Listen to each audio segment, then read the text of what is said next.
திரு ஸ்டாலின் அவர்களே, நீங்களும் பாரதிய ஜனதா கட்சியோட கூட்டணி வச்சிருந்தீங்க. உங்களை என்ன விழுங்கிட்டாங்களா?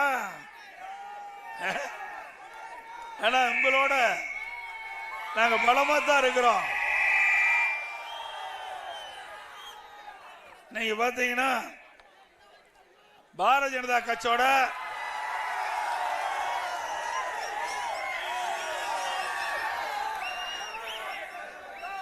யாரோட வந்திருக்கிறாங்க? திரு அடல் பிஹாரி வாஜ்பாய் அவர்கள் பிரைம் மினிஸ்டர் இருந்தபோது திரு கருணாநிதி அவர்களும் முரசொலி மாறன் அவர்களும் இந்த படத்துல பாருங்க. இவர்கள் கூட்டணி வச்சா நல்ல கட்சி பிஜேபி கட்சி, நாம கூட்டணி வச்சா மதவாத கட்சி. ஆட்சி அதிகாரம் வேணும்னா யாரு கால் வேணாலும் திமுக விழும். விழுமுல்ல? இதான படம். உங்க அப்பாவும் முரசொலி மாறனும் யாரோட பேசிட்டு இருந்தாங்க? அன்றைய பாரத பிரதமரோட பேசிட்டு இருக்கிறாங்க. கூட்டணி வச்சிருந்தாங்க. மத்தியில ஆட்சி அதிகாரத்தில் திமுக இருந்தது. இதையெல்லாம் மறந்துட்டு பேசாதீங்க ஸ்டாலின் அவர்களே. வரலாறு தெரியாத பேசாத. 2001 சட்டமன்ற தேர்தலில் கூட்டணி வச்சீங்க.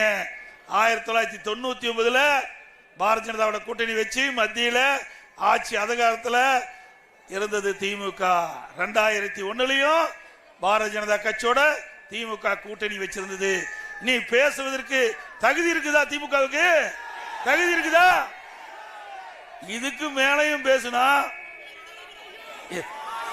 புரிஞ்சுக்க, சொல்லக்கூடாது. இது இல்லைன்னு தான் அர்த்தம். அதோட இன்னொன்னு சொல்றார், எடப்பாடி பழனிசாமி பிஜேபி கண்டு பயந்துகிட்டு இருந்தார். பயம் என்ற சொல்லு அண்ணா திமுகவுக்கு இல்ல. ஒரு தொண்டனை கூட யாராலையும் பயமுறுத்த முடியாது. அண்ணா திமுக தொண்டன் முதல் தலைவர் வரை சொந்த காலிலே நிற்கின்றவர்கள், எதற்கும் அஞ்சாதவர்கள். எவ்வளவு பிரச்சனையை நீங்க சீண்டி பார்த்தீங்க. நாங்க பயப்பட்டோமா?